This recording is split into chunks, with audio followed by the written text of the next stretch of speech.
Hello, and welcome to the Decent Ideas podcast, where decent needn't necessarily mean polite in an indecent time, nor should it mean perfect for obvious reasons. What it must mean is fitting and suitable to that time. I'm Terence. So the last two episodes, we've talked a lot about U.S. foreign policy and sort of ended up dovetailing a lot into democracy and democratization, and that issue has kind of come home to roost, if it wasn't already known to be present, with Joe Manchin and his views on the filibuster and on voting reform. And so in recent days, really actually over the last couple of months, he's gone back and forth with regard to the idea of whether we should abolish the filibuster or do something perhaps less drastic by Senate standards, including restoring the talking filibuster, as well as discussions about voting reform. He's come out against the For the People Act most recently, but also for most of the priorities of the John Lewis Voting Rights Act, which would restore a substantial part of the Voting Rights Act of 1965. But most recently, what he wrote was an op-ed saying he won't support abolishing or even reforming the filibuster. So, as a quick sort of reminder, the For the People Act, the sort of primary priorities of it include making voter registration and voting easier, including making voting by mail easier and making Election Day a federal holiday. It also makes voter purging harder. It introduces voluntary public financing for campaigns, including 6-to-1 matching funds. It increases disclosure on donations from super PACs and dark money groups. It requires all states to use independent commissions to draw congressional district lines. And some sort of, not as good or not as sort of powerful things is that it doesn't reverse the Citizens United decision on unlimited campaign spending, and it makes it harder for third-party presidential campaigns to make gains and gain access to matching funds and the like. The John Lewis Voting Rights Act, on the other hand, restores and strengthens, as I mentioned, the parts of the Voting Rights Act of 1965.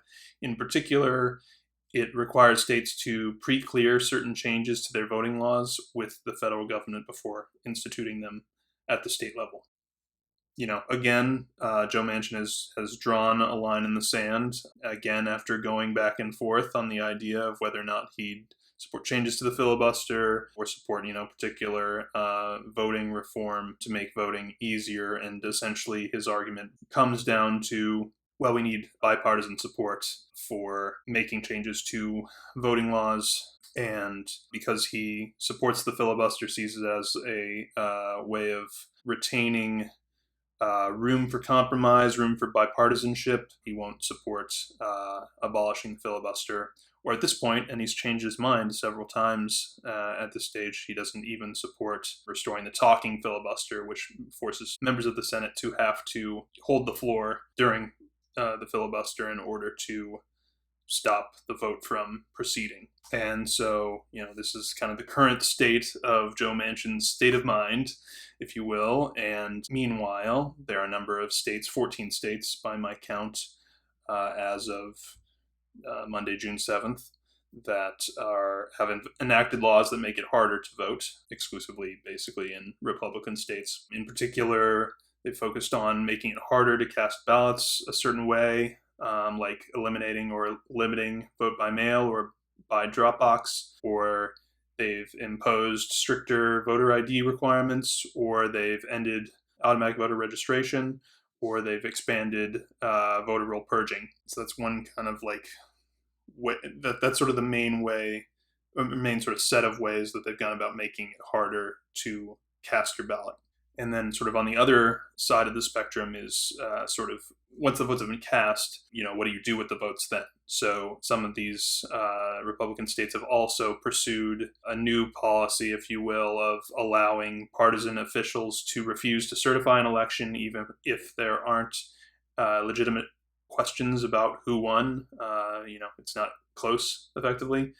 Or there have been other laws introduced that allow state-level officials to take over local election boards controlled by the other party. A lot of folks prominent media figures, shall we say, have pointed to the fact that this amounts to kind of asymmetric warfare, right, to protect voting rights, asymmetric legislative warfare, if you will. That while, Joe Manchin and Kyrsten Sinema are concerned about preserving the filibuster and finding ways to compromise with Republicans.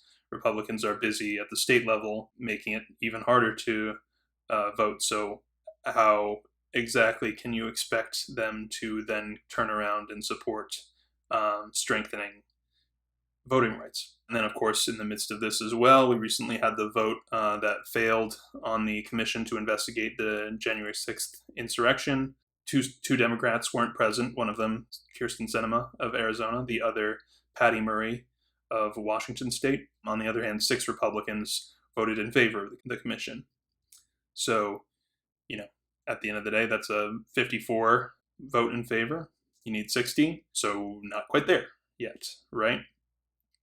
And so I tweeted about this commission failure on the vote and kind of, where we're at with that, with facing the consequences of the January 6th insurrection as follows. The January 6th insurrection is a problem, not because it was likely to succeed, but because it showed how averse much of the country is to democracy and how willing they are to use any power they have to make it less democratic, which many are doing now within state governments. And there's been, a strain, if you will, of the left that's expressed skepticism, I guess, to put it lightly, on the degree to which, paying attention to what happened on January 6th is worth it. And, I basically, what I'm attempting to do with that tweet is demonstrate the degree to which this voter suppression, these voter suppression laws, and the fight to change the way we vote is tied in some way to the behavior of the folks that felt empowered to come out on January 6th. It's tied to the president. It's tied to the senators the former president. It's tied to the senators who bolstered the effort to declare the election fraudulent. And so, these things are, in my mind, very tied together. And whether you're, like I say, it wasn't likely, broadly speaking, that the January 6th insurrection would succeed in overturning the election, but it did demonstrate that we have a small d democracy, small d democratic problem in this country. And to be fair, the Democratic Party hasn't done a lot to reassure us that our democracy is strong, both by these centrists like Manchin making the case that we can't pass voting reform, but also the way that we've conducted elections in the recent past in terms of primaries, the way that it's become clear to many, I would say, that people will put their thumbs on the scale to elect more moderate candidates like Joe Biden. And I'll leave that piece for now. But suffice it to say, there's currents on both the right and the left that are skeptical of how democracy functions in the U.S., shall we say. And so that gets to kind of where much of the online left, as I've come to discuss it, stands on, this issue. And I talk about the online left because it's, an accessible proxy, if you will, for where the grassroots are. And that's not to say it's a representative proxy for where the grassroots on the left are, but it's a good way to kind of get at strains of the left and where they're at as a member of the left. So a lot of the discussion that I've seen on the left online revolves around whether or not electoralism should be abandoned altogether in favor of mutual aid, general strikes, and the like. And by the way, there's sort of an interesting sort of fuzzying, if you will, of the term electoralism, because there's sort of two definitions for the term. So I thought it might be helpful to kind of parse those very briefly. So the first is perhaps the more widely accepted use of the term in current discourse on the left, which is the strategy of electing politicians into a representative government in order to create political change. But it also has a definition that's sort of more rooted in political philosophy, if you will. And that's the idea of electoralism defined as a state of partial transition from authoritarian rule toward democratic rule, in which the regime conducts the electoral aspects of democratic governance in a relatively free and fair manner. And I think, some prominent voices on the left would argue that the US is under oligarchic rule, not democratic rule.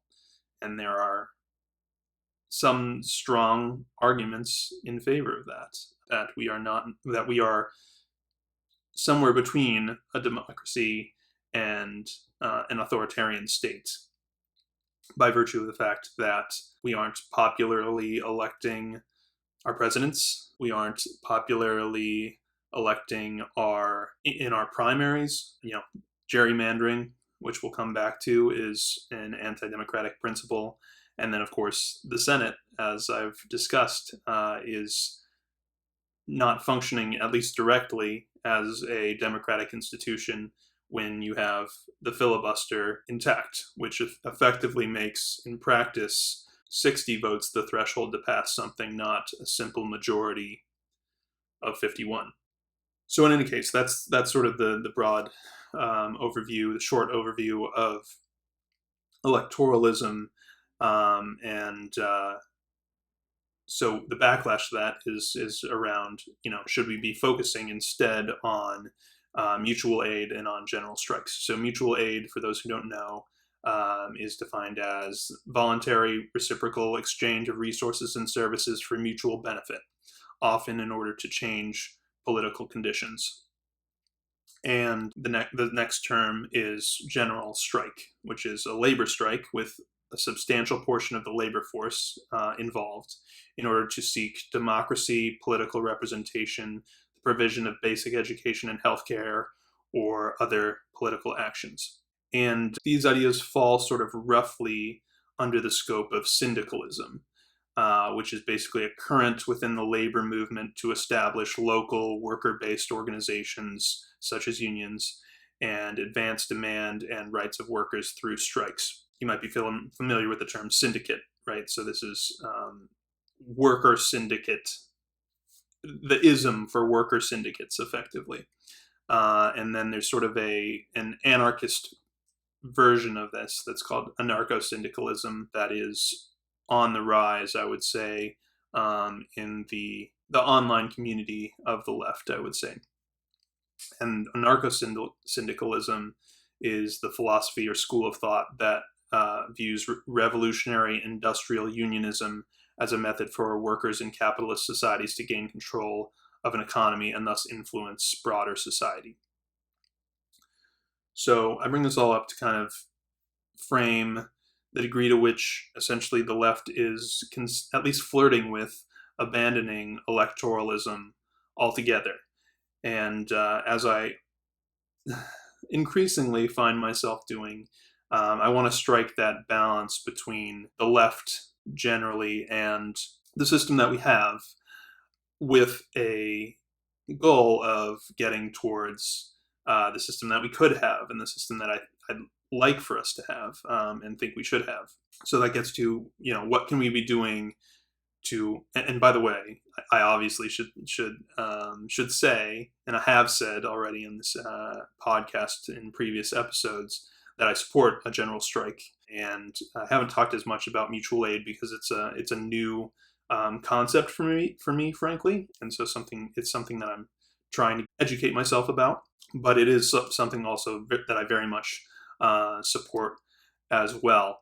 And so what I would say as we go forward with the rest of the episode is that I support all of the above strategy, if you will, for how we move forward with political change, and that mutual aid and general strikes should be part of the equation for sure. So with that, let's get into kind of what I see as things that we can be doing, and I'll throw in some decent ideas in there, if you will, amongst the kind of ideas that are already out there in the discourse to make the system better that aren't my ideas, right? So the first is supporting third parties and independence. As I mentioned, the For the People Act, one of the main problems with it is that it, on some level, does make it more difficult for high-level third-party candidates to make gains and sort of move in the direction of becoming a more major political party and force in our politics. But that's not to say that we can't support third parties in more local levels and in types of elections that are structured a certain way. And so I'll come back to that briefly in a little bit. Actually, I'll get to that right now. So in terms of election reform, we can start to look at ways to make third parties and independents more a part of the political system and start to re-engage voters that might be souring on electoralism, as I was alluding to. So one of those is through a nonpartisan blanket primary. And this is similar to what's called the jungle primary in Louisiana state elections. So the idea of a nonpartisan blanket primary is that all candidates run against each other to essentially narrow down candidates for a general election.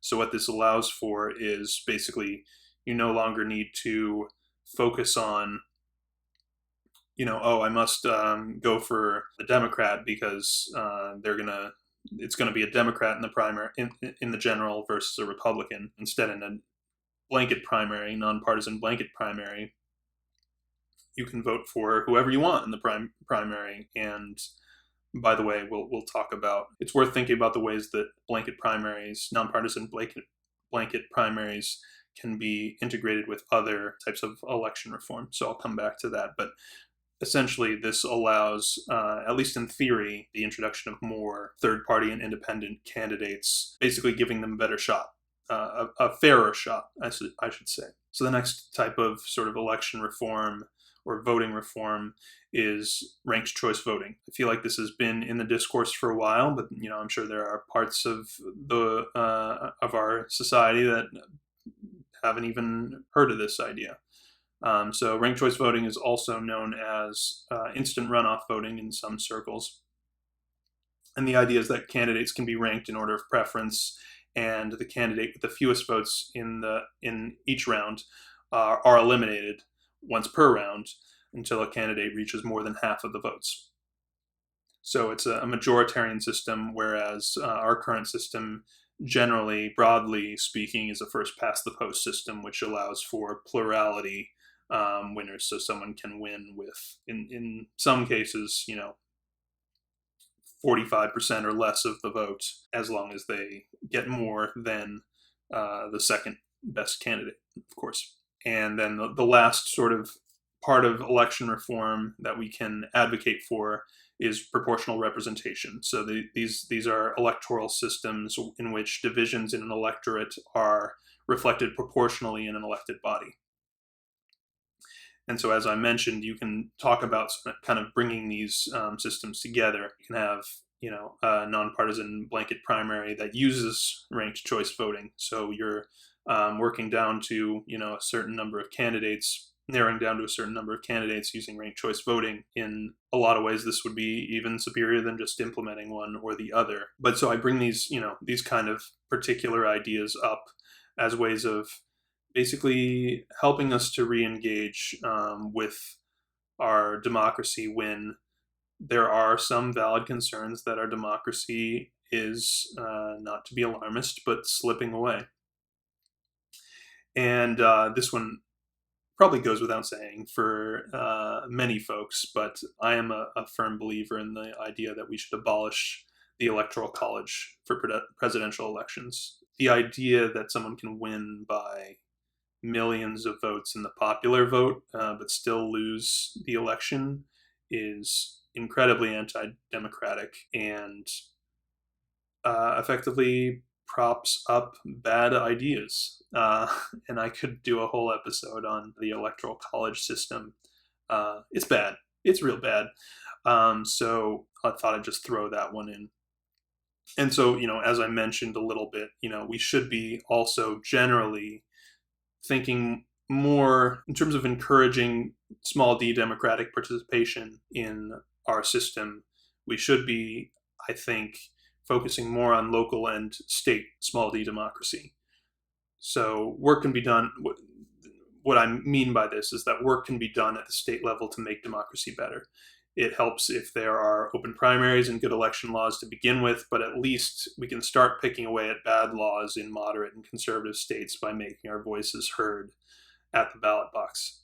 And so that gets to a theme of the podcast and a theme of my political advocacy, which is that the primary and generating idea of my most recent push towards political advocacy is the idea of decentralizing the U.S. into 5 more autonomous regions that are sort of more culturally aligned internally and therefore more likely to move forward with advantageous political change. And so hopefully people aren't sick of me coming back to this, for those of you who have been watching since the beginning. But, if we can move to a governmental system where we align a little bit more on our politics and on our policy making goals, we can achieve a heck of a lot more than we can under the current system.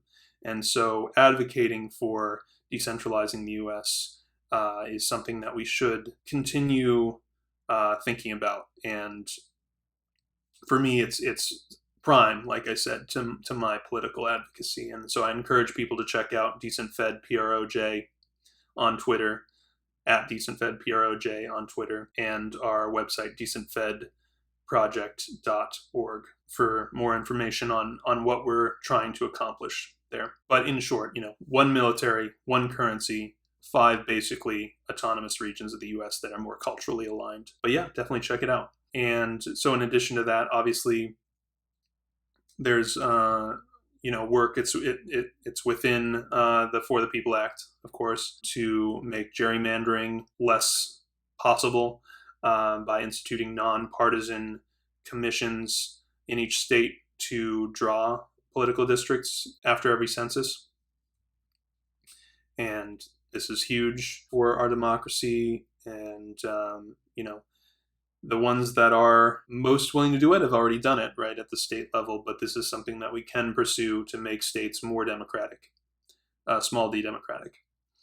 And in addition, another sort of part of my advocacy, another decent idea, if you will, is the idea of democratizing state borders. So this is a way of countering gerrymandering and anti-democratic behavior at a higher level, because it makes voters more in charge of picking their representatives, the reverse of what gerrymandering does, which is where representatives, governmental representatives, try to pick their voters.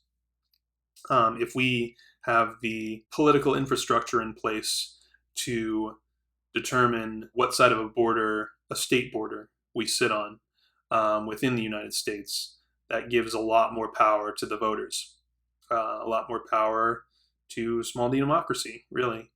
So that is something that I am hugely in favor of and is kind of emerged out of the concept of decentralizing the U.S. So I wanted to, take some time, take an episode to really, in light of, this sort of very discouraging in many ways news about Joe Manchin waffling back again in the direction of keeping the status quo, which effectively means allowing what's left of our democracy to continue to erode. I wanted to take, some time to go through what's plausible, what's possible for us to do to preserve our democracy and strengthen the parts of it that are left, and maybe even make some gains toward building democracy back up in our country. And so I hope, some of these ideas resonate with people, because now's not the time to give up, right? So I'd encourage people to look into, to do some Googling, if you will, as I like to do. This is how I do a lot of my thinking is, doing the research. And so, my hope is that I've maybe broken down some of the barriers to thinking through what is worth preserving, right, about our democracy, as well as what can we do to revitalize democracy, revitalize elections. And so, I thank you for giving me the opportunity to do that with this still very humble, very small little podcast. And so I think I'll leave it there for today. As I like to say, I'm available to chat on Twitter at DecentFedPROJ. If you'd prefer, I'd be honored if you engaged in the comments if you're watching on YouTube. But more generally, depending on how you're taking this in, you should know that the podcast is available on YouTube by searching Decentralization Project, and on most audio podcast platforms by searching Decent Ideas Podcast. Next time we'll discuss a new and hopefully timely issue that deserves a new set of eyes. Who knows what's coming next with the world that we live in, but I'll try to keep my finger on the pulse until next time. So until then, be decent to one another. I hope you fare well, and thanks so much for listening.